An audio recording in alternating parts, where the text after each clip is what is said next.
Welcome to the Alain Guillot podcast, a podcast about life, leadership, and money matters. Our guest today is Kai Burr. Kai is an author, columnist who is best known on the atomic bombing of Hiroshima and Nagasaki and his work on the US Middle East political relationship and the biography of many political figures. He's a Pulitzer Prize winner, and today we will speak about his latest book, The Outlier, The Unfinished Presidency of Jimmy Carter. Kai, thank you so much for joining me today. Well, thank you, Alain, for having me. So I'm so grateful that you gave me an excuse to explore the life of Jimmy Carter. It's one of those presidents that you hear about it, but unless you have a real reason, it's not a president that a lot of people go in detail into his life. I think in Wikipedia he's considered as a mediocre president, and which I disagree with. And your book highlight why he's way more than a mediocre president. I wonder if we could start with you. Can you tell us a little bit about your background? How is it that you got into journalism and the kind of work that you do? Yeah, I started off as a journalist, in the 1970s. I had grown up abroad. I'm an American citizen, but I grew up in the Middle East largely and finished high school in India because my father was a diplomat, a foreign service officer. So we moved every 2 or 3 years to a different country. And this gave me, of course, a curious identity. I was American, but sort of, I didn't really know that much about America. So when I became a journalist after going to college here, and I went to college in Minnesota, journalism I was attracted to because as sort of an American expatriate, I could investigate my country like a foreign correspondent. And so I did all sorts of journalism for about 10 years, including being the foreign editor of The Nation magazine in New York City in the late 70s and early 80s. And then in my late 20s, I thought it was time to try to write a book. And it was in 1979, Jimmy Carter was president, and he had a lot of adversity. There was the big energy crisis of 1979, long gas lines, and so I was interested in figuring out what had happened and how America was, why America was suffering through this energy crisis. And so eventually, I'd landed on the idea of doing a biography of a man named John J. McCloy, who was a powerful Wall Street lawyer who represented all 22 American oil companies. He was very well connected. And anyway, to make a long story short, I spent only 10 years on that book. It took a long time. And but it came out in 1992, finally, and it got front page reviews everywhere in the New York Times and the Washington Post. And by that time, I was sort of no longer a journalist. So I went on to write another book and then another one. And finally, in 2015, I was casting about for another book project, and I had always been curious about Jimmy Carter because, he'd been president when I first started in journalism in this country, and I thought he was a mystery, a one-term president, and you're right. Many Americans sort of regard Jimmy Carter as a decent, but and probably a great ex-president for what he's done as a humanitarian, but they regarded him as a failed president. And I wanted to understand what had happened and in his presidency in particular. So I began the project in 2015, and the book just came out 2 months ago. And boy, I learned a lot. As you can see, it's a complicated story, and he was not a failed president. In fact, he got a lot done. He passed more legislation than, let's say, Obama did in 2 terms, or Bill Clinton in 2 terms in the presidency, or even Ronald Reagan. And his presidency was ethically clean, and there were no scandals, and he didn't get America into a war, and he actually passed a lot of legislation, but we can talk about that. Okay, can we go into his life as a child? He grew in fact, can you describe the house where he grew up? Yeah, there was no Yeah, it's electricity, just an no incredible toilets. Can you tell us? Yeah. odyssey, yes? I mean, you grew up in Colombia, I understand. Right. And, Jimmy Carter grew up in Archery, which is a little hamlet about 2 miles down the road from Plains in South Georgia. Plains only had a population of about 650 people when he was growing up. In Archery, he was the only little white boy. He had neighbors, but they were all the sons and daughters of his sharecroppers and tenants who were renting from his father. His father owned a couple thousand acres of land in South Georgia and grew corn and peanuts and tomatoes, and he grew up really with 1 foot in the 19th century. I mean, it was very primitive. The house was a Sears and Roebuck kit house assembled from pre-cut lumber. It had no electricity, no running water. There was an outhouse in the backyard. It didn't get electricity until he was like 13 or 14. And when they got running water with a pump powered by a windmill that stood in the backyard, his shower was a bucket with nail holes pounded in the bottom and hung upside down from a pipe in the single bathroom. And he walked around half the year barefoot. His playmates were only other African Americans. He had very few white playmates. And he grew up in a very primitive circumstance. His father was, like almost all Southerners at the time, he was a believer in white supremacy and segregation, and he was a racist.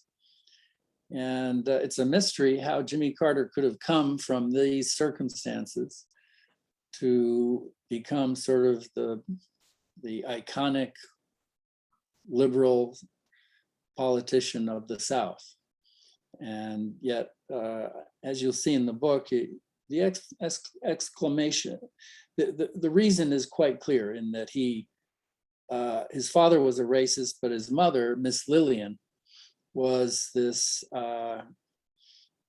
free spirit who spoke her own mind, and she was a nurse who administered to African Americans and anyone, and raised Jimmy Carter to believe that all people were equal. And she went around talking about how Abraham Lincoln was a great president, which she really didn't do in the South in those days. Yeah. But she came from this tradition of eccentric old Southern ladies who could speak their mind and get away with breaking all the social taboos. And Jimmy Carter was the same. He took after his mother and admired her deeply, and grew up in this tiny little hamlet, and then finished high school in Plains. And then he had enormous ambition. He was very bright, and he eventually got himself into the Naval Naval Academy in Maryland, and had a career in the Navy for 7 years, where he went out and saw the world and was stationed in Hawaii and other naval bases around America. And then he comes back to Georgia again in 1953, when his father suddenly dies of pancreatic cancer, and he feels he's compelled to take over the family business, the farm and peanut warehouse. And he does that for the rest of the 50s. And then he gets sort of bored and he jumps into politics in a 1962 state Senate race. And it's incredible, he wins that race by a very small margin. And 8 years later, he becomes governor of Georgia. And he almost immediately begins running for president then. And do you know if in his political career, if he had to hide that he himself was not a racist? Because in Georgia, I guess his opponents were racist and they didn't hide it so much. So how come the Georgia electorate voted for him? Well, Jimmy Carter was very smart, very well read. He was not a racist, but you're right, he kept his head down. He wasn't vocal. He was back in Georgia in the 1950s when the civil rights movement was getting started. He could have been active, but he was never involved in the civil rights movement. And when he entered politics, he just decided that he was going to seek power. And he knew what it was going to take to get elected. And that meant not talking about civil rights or racism, and certainly not saying anything to protest the segregation as it existed in the South at the time. He was very Machiavellian.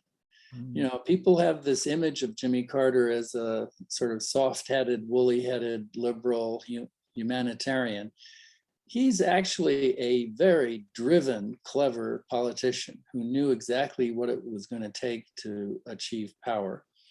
And, he ran for governor in 1966 and lost. He lost to Lester Maddox, to his horror, an avowed racist. And he realized that he had run too liberal of a campaign. So 4 years later, he ran again for governor. And this time he really made sure that he appealed to white rural voters by sort of almost walking up to the line of making dog whistles to their racist concerns. But at the same time, he would campaign in African-American churches where he felt entirely comfortable. He knew all the hymns. He could sing the songs with them. He was extremely comfortable around Blacks, which was very unusual for a Georgia politician. Anyway, in 1970, he won that race. It was close, but he won it.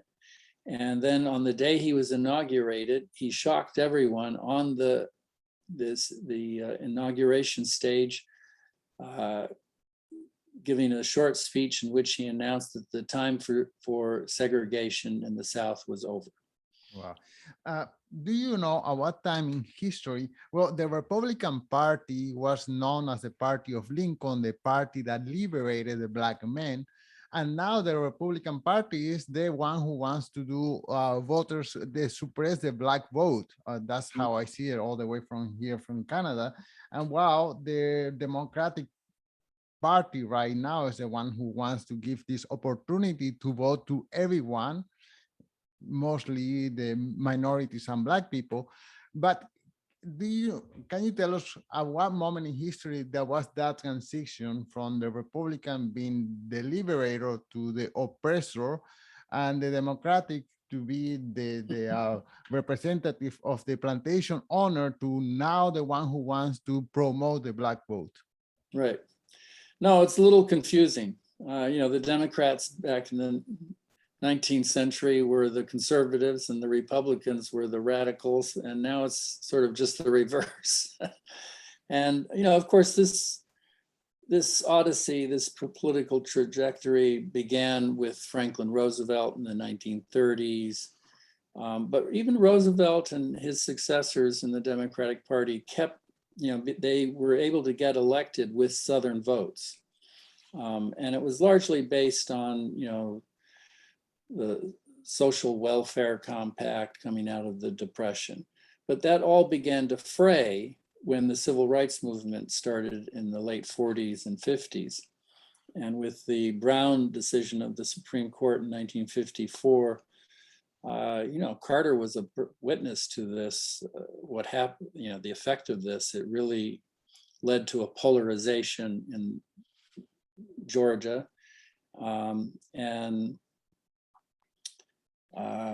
By the 60s, when Kennedy and Johnson were democratically elected presidents, they supported a civil rights bill, and that really sent a message to white Southern voters that if they're unhappy with the direction of the country and uneasy with the fact that Blacks were being given voting rights, this was being done by Democrats. So, even Lyndon Johnson, the president in 1964, when he passed the Civil Rights Bill and signed it, he told friends that he understood that this meant that the South was, the Democrats were going to lose the South because of this. So this is the tipping point in 1964, 65. And Carter, as a Southern liberal who was keeping his head down and being very clever about how to get elected, he gets elected in 1970, and he's a very improbable candidate for president, a Southern man, a Democrat, a liberal, but we'd just gone through the Vietnam War and Watergate, and these two watershed political events sort of made it possible for an unknown peanut farmer from South Georgia to campaign on his personal integrity. That was his campaign message. He had political positions, but he didn't really advertise them very much. He ran, as a man who would bring clean government, who was honest, a person of integrity, and a fresh face. And in 76, that was a message that really resonated in the wake of Watergate and Vietnam. And so this was a very improbable presidential campaign. I think it was the only window of opportunity for someone like Jimmy Carter. And of course, he won in 76 with the votes of the South, of whites, of African Americans. He won the Jewish vote nationally. He won the votes of union members, the labor union members. And then only 4 years later, he lost all of those constituencies. Southern whites, he lost the Jewish vote, which is very unusual for a Democrat. They normally take 75% of the Jewish American vote. Carter only in 1980 caught 45% of it. And he lost the South. He was rejected by his own constituency, and particularly Southerners. And it was because I think the country turned out to be going through a conservative backlash against the civil rights movement, against all the cultural upheavals of the 60s and early 70s. And Carter lost and opened the gates to the neocon conservative revolution led by Ronald Reagan. Can you talk for a minute about your chapter 17, which is tilting against American exceptionalism? Yes, well, this is sort of a reference to the so-called Malay speech that he gave in July of 1979. And it was a very unusual speech. He had been scheduled to give yet another talk about energy and the energy crisis, the long gas lines in spring and summer of 79 were taking a real political toll on this administration. But he set that energy speech aside and instead went up to Camp David, the presidential retreat in the Maryland mountains here, for 10 days, and went through a sort of exercise in self-reflection and criticism. And he invited religious leaders, business leaders, other politicians, labor union leaders, philosophers, academics, in groups, small groups, to come up and brief him. And he would sit on the floor in his blue jeans and with a yellow legal pad and took notes. It was an extraordinary 10 days. And he came out of it giving this speech that is called the Malay Speech. But really, he never even talked about Malays. He never used the word. But what it was really talking about was this notion of American exceptionalism, that America is a special shining city on a hill, that we're somehow special in the world. And Carter was suspicious of this idea. He was actually a realist. He, as a Southern man who had grown up in the early 20th century, he was surrounded by a culture that had known defeat during the Civil War and occupation. And so, he was reluctant to use military force because he could see that war had unintended consequences. And he looked around at America in 1979 and in the midst of the energy crisis, and he said, we have to pay attention to our limits. We have to take care of the earth. We have to take care of our environment, and we cannot exploit our environment ruthlessly without harming it and our own way of life. So he was talking about limits, which is a very un-American idea. It goes right up against the notion of America as an exceptional place, as an empire. And so this speech that he gave was very odd. It sounded like a sermon, like a philosophical sermon. And initially it went over pretty well. People were kind of shocked by it. But when he told them, we Americans cannot always think that we can seek happiness in simple material goods. We need to think about community and not just the individual. Well, this sounded like a good sermon from a Southern Baptist, right? But it was ultimately a rather, it goes against the grain of what most American politicians, how they talk. And of course, Ronald Reagan came along in 1980 and campaigned exactly on the notion that America is an exceptional place and that we can do anything and go anywhere, and we can be the world's policeman, and we can expect that our children will always have a better life than we do. And that's the idea of American exceptionalism. And Jimmy Carter was speaking, well, he was cautioning against it. Wow. This didn't go over well.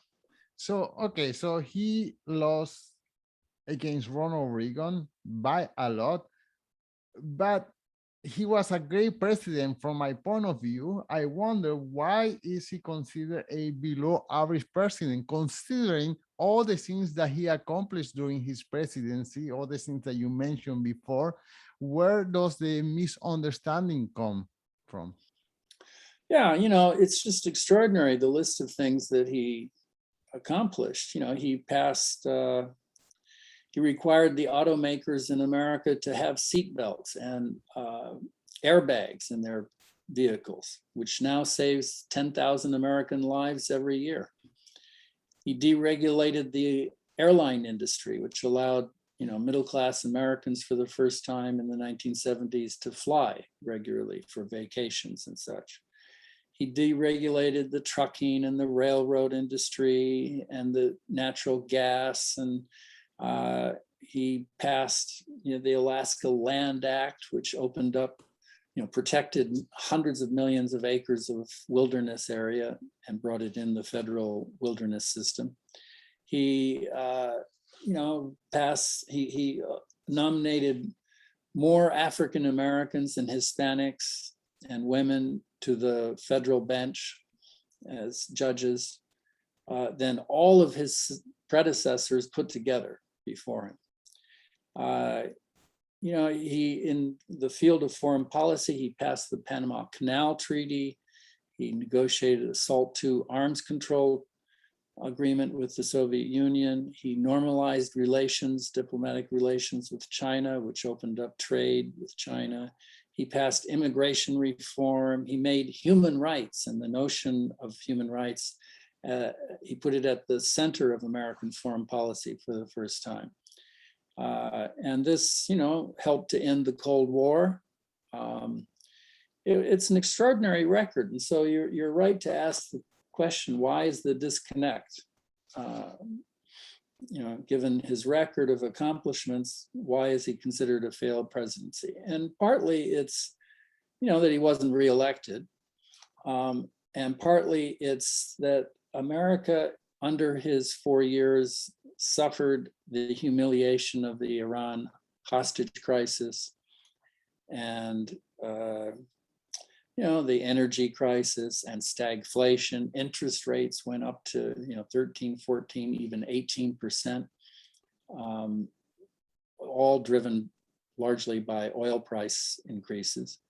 And so Americans, he was a victim of these historical circumstances. He had no control, for instance, over whether the Iran Revolution was going to happen or not. That was sort of, I argue, an organic internal event that was going to happen regardless of what America did. There was nothing Carter could have done to save the Shah and his regime, which had become very unpopular by 1977, 78.